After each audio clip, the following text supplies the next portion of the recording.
It's day 10 in the 2018 Utah legislative session.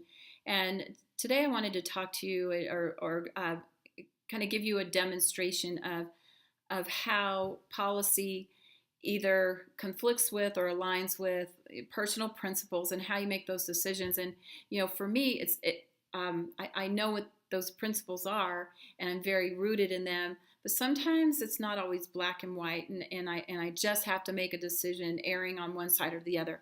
And so the principles I want to talk about are limited government, that I think government should have less of a role in your life, that you should have more personal freedoms, and the fact that the government rarely does anything better than the private sector, and usually is not what we need to rely on for solutions to problems. Usually, individuals, the people, communities um, have better solutions for challenges and issues. But so we're in the Education Committee meeting today, and we had a couple of bills. One was establishing a preschool task force. And while that sounds kind of good and benign, and there's lots of information out there that talks about how critical the developmental phase from 0 to 5 is in a child's life, and that if we do certain things and intervene in certain ways, that's better for the child in the long run. We get this argument. It's a very common argument up here that if we invest in certain things now, then we prevent greater expenses later down the road. That is used so frequently here, and really to justify just about anything.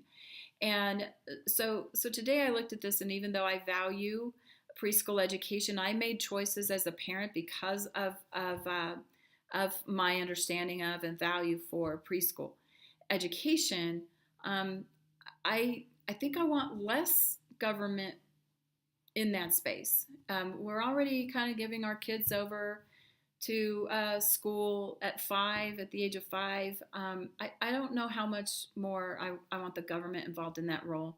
Historically, where government has had a role in early childhood education, has not had great results. So I erred on the side of I want probably less government there. So I voted against that bill. The other one we had is actually more troubling and a little bit more of a bright line where I don't want to go, and that was the creation of funding for home visits for schools to be able to send teachers to homes, typically in cases of maybe chronic truancy. Some other examples that people gave were for if the student is having maybe emotional or mental health issues, that let's get teachers into the homes. And there's nothing in the law right now that prohibits that. Schools can do that if they want.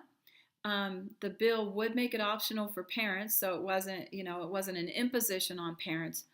But I'm not comfortable with that, and I don't know what kind of training we would expect for teachers to handle the range of things that were described in the committee. I don't know that that's the role of the teacher entirely. I have an administrator that works for me now that has had great success in his previous job doing home visits. So it's not that again that I think that is a bad thing. I just don't know that I want to send more taxpayer dollars to that, or make it more of sort of a programmatic thing in schools. I think we leave that up to individual schools. Personally, I just don't know that we want teachers going to homes. I think we personally, I'd like our teachers to do what they do really well in the area of teaching.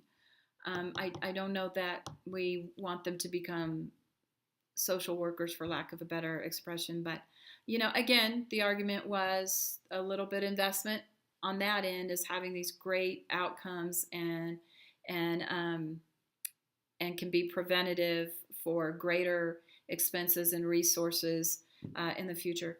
So again, that is maybe the most common argument we hear up here in support of public policy is a little bit of investment early prevents future investment, and and that's probably true in a lot of cases. But for me, the decisions before me right now are: is it more government? Is it more government intrusion in your lives? Is it more government competing with the private sector, which preschool kind of does? So let's do less of that.